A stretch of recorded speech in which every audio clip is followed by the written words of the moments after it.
is Rabbi Evan Moffick, and I'm delighted to present our first video, which is on the concept of hospitality. I am so excited to be working with the tribe and to help teach and facilitate.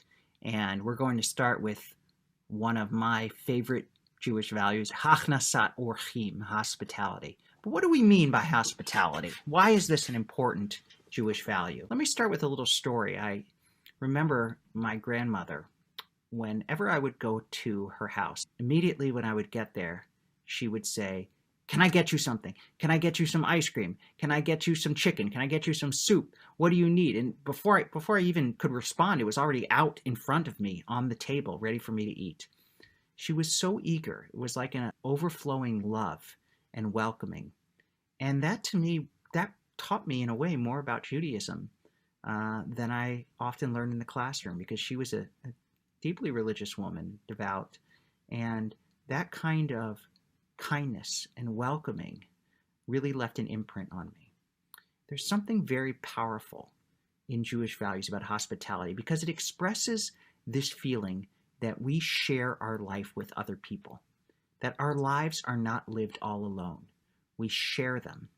And that sharing of our life builds community. The paradigmatic, the classic example of hospitality in the Torah is when Abraham is standing in the desert in the book of Genesis.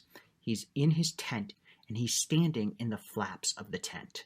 And he's standing there waiting to welcome somebody. He's eager to invite people into his tent. Then in the distance, Abraham sees 3 men coming towards the tent. And according to the Midrash, Abraham essentially says, "God, I've got to go. I've got to go welcome these people that are coming into my tent."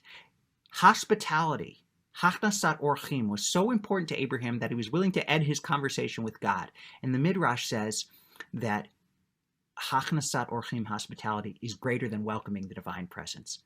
Isn't that a beautiful teaching? That we have to focus on the people that are right in front of us, especially in today's day and age, where we can be in a conversation with somebody and our phone can ring, or we can get a notification of an email or a text, and we can look away from the person right in front of us and instead pay attention to someone distant contacting us. That's the opposite of hospitality. Hospitality requires real engagement with real people, and it enriches our life immensely. Give it a try. Invite someone to your home for Shabbat. Accept an invitation to go to someone else's home. Sometimes when it comes to hospitality, we're our own worst enemies. We might think, "Oh, I don't really want to impose on them. I don't want to, if I go over to their house, I'll have to reciprocate. I'll have to do it too." Jump into it. It's one of those things. Hospitality sometimes requires a little faith. Sometimes requires a little push. One holiday that really embodies hospitality is Sukkot. On Sukkot, we are commanded to welcome people into our sukkah. We don't have to set up a fancy meal. We don't have to have our best silverware. We simply have to bring others into that tent. And that enriches the experience of the holiday.